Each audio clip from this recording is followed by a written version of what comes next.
I, female 32, have a leg disability that got worse to the point that I could no longer work, so I stayed home with the kids for 4 years. I had plenty of free time after the kids became more independent, and I sat around all day long. I have a sewing hobby I learned while living with my grandmother since I was 13, so I started spending my time sewing. My husband made a laughingstock out of me, calling me grandma or granny, and running with the jokes and teasing. It was unbearable, but I ignored him. Anyway, a friend saw some of my work and suggested I open a website and sell what I make. I was hesitant about it, and my husband's opinion was, meh, who would want to buy grandma's junk? But I asked my friend to help me, and people really liked my work. They started buying them off of me, which was shockingly impressive. I started really investing in this, and in 1 month, I made over $200 to $300. It's been 3 months now into the business. When money started coming, my husband would ask me to buy something, make a restaurant reservation, or even fix his car. When I refused, he'd say I have money for my sewing business and should pay. I decline every single time he asked. Yesterday, he showed me a wristwatch that he liked online and asked if I could pay for it. I said no, because I had no money. He pointed out once again the money I have for my sewing business, but I told him that the money was literally none of his business. He blew up, saying that I was being selfish and mean, and said that the business profit should be split equally between both of us. I used caps because he yelled those words, not just me. I told him he not only mocked me for sewing, he even doubted my potential. Besides that, I do all the work, so why should he expect profit? He said that he as my husband gets half, and I should really consider it or stop the sewing thing altogether. I laughed, thinking he was messing around, but he left the house and then came back looking angry. His friend called to scold me, reminding me that my husband already does enough for me to be able to find time to sew, and so he deserves a percentage, but I still refused.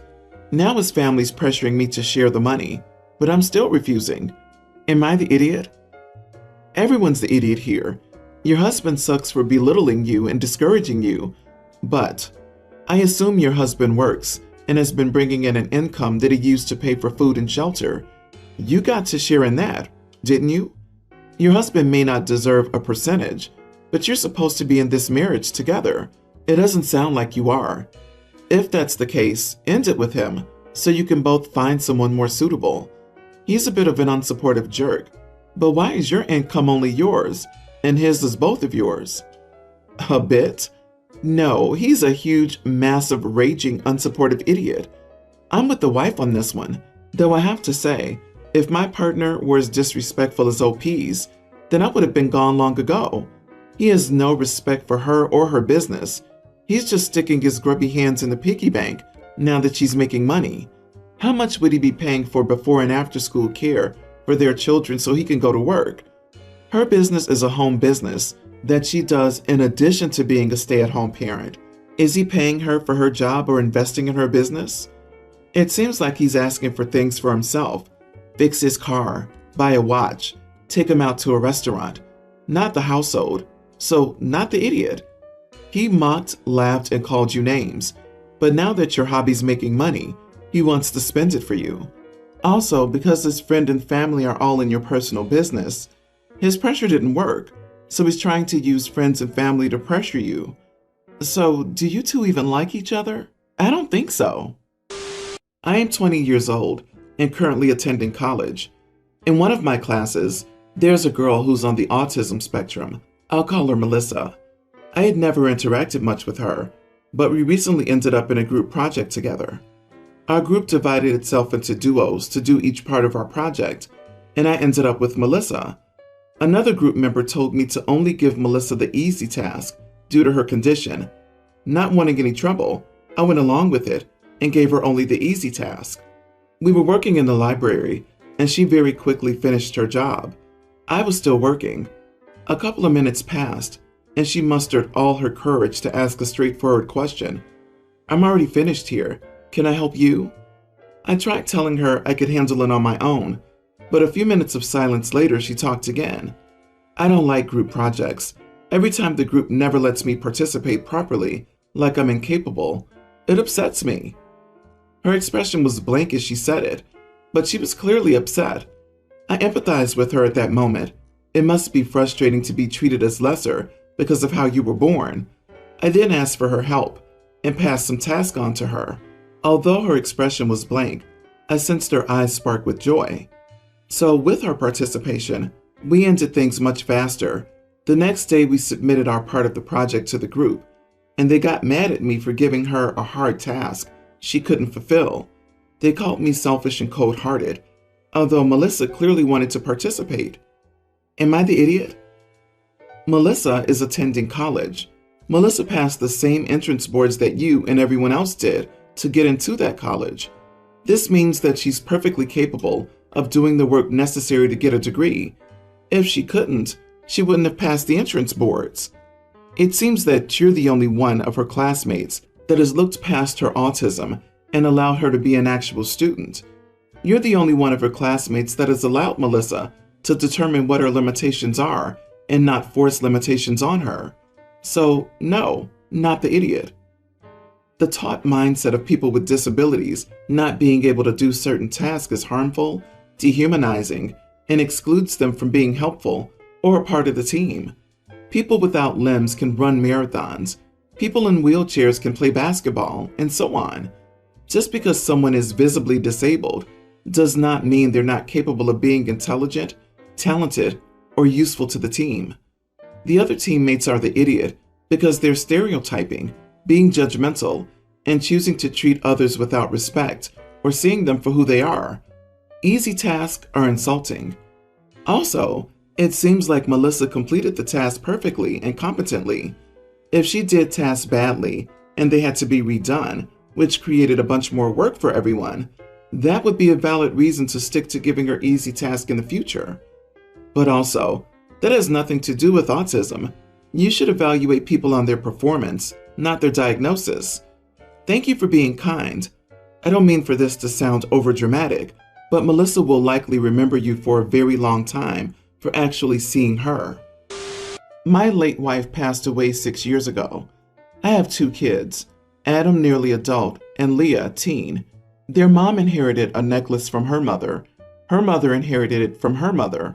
It's a tradition in the family to pass this necklace down to the daughters.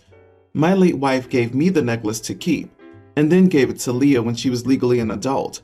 No one knew about this except my current wife.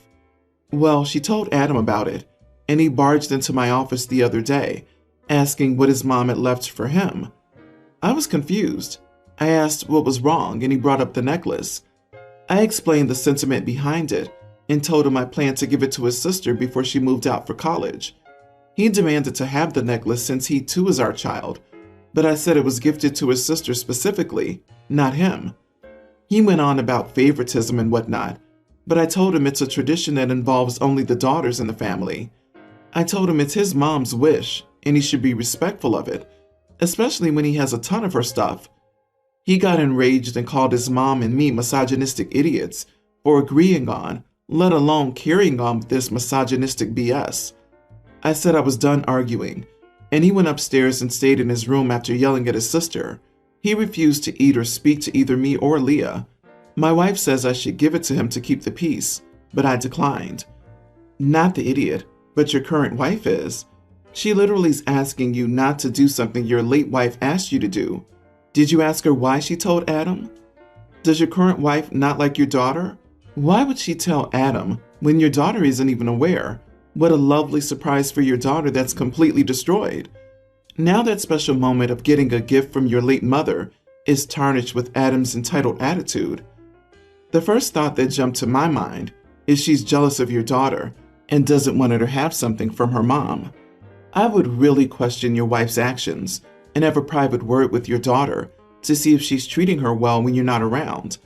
Plus, I think your wife needs to apologize to your daughter for her actions. I think stepmom wanted the necklace, was told no, and telling the son is payback. Without some more background info on the family dynamic, I'd say you've got some manipulators in the family who need to be told in no uncertain terms that their efforts will not work. People also forget that these types of traditions are often so that women have a valuable asset to sell or pawn to get themselves out of bad situations.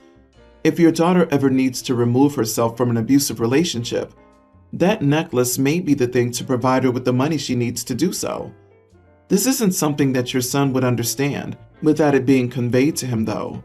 Men often don't have the same innate concerns for their safety.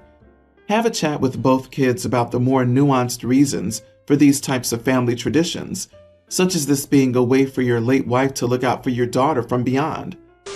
I, female 28, recently moved into a new neighborhood.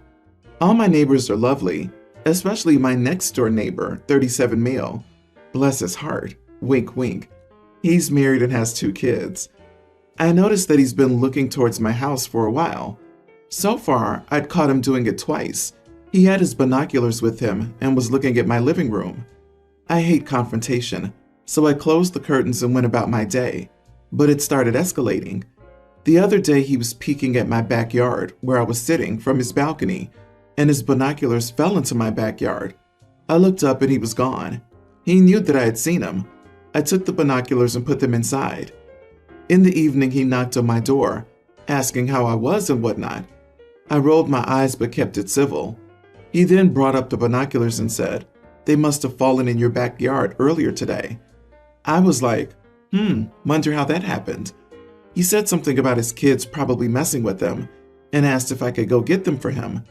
I said I have them, but I won't get them unless his wife comes and gets them herself.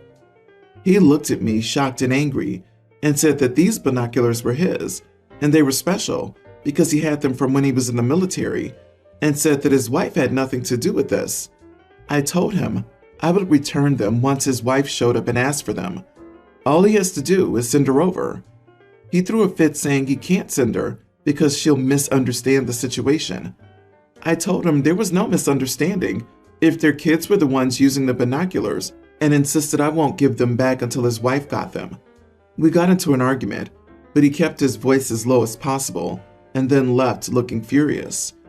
He's been complaining about me wanting to stir drama and demanding I return his binoculars to him and leave his wife out of it. Am I the idiot? Not the idiot. Wow. Honestly, good for you to stand your ground on it. The whole situation is creepy as heck. Alternatively, to avoid potentially the police getting involved, you could wait till he's not at home and take them to the wife yourself. You could even describe her husband's behavior. Make this moron squirm. Your neighbor's a creep.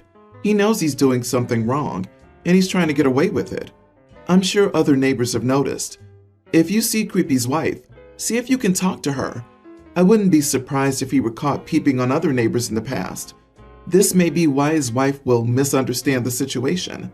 Get some cameras and close the curtains facing their house.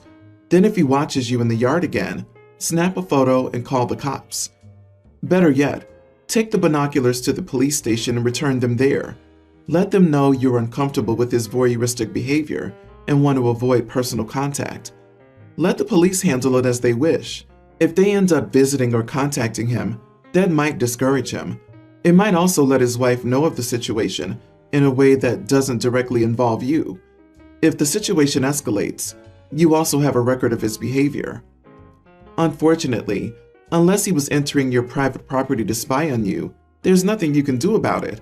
In terms of law enforcement, looking at recording anything within view of your own or public property is perfectly legal, even with devices to assist, like binoculars or cameras. Makes people uncomfortable and often causes confrontation, but it's legal.